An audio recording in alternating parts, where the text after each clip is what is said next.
এগুলো কেন আলেম ওলামারা করতেছে, তালেব ওলামারা করতেছে, স্কুল কলেজের ছাত্র করলে কোনো আপত্তি ছিল না, তাদের ধর্মীয় জ্ঞানের অভাব। কিন্তু তালেবে আলেম মাদ্রাসার হুজুররা প্রত্যেকের পকেটের মধ্যে একটা মোবাইল বের করে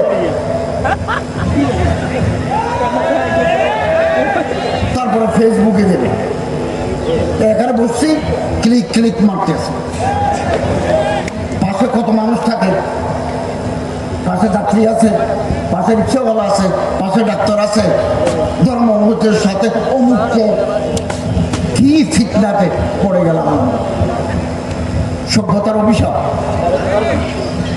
সম্মানিত হাজরিন, আমাদের মুক্তির পথ রাসূলুল্লাহ সাল্লাল্লাহু আলাইহি ওয়াসাল্লামের সিরাত উসওয়ায়ে হাসানা।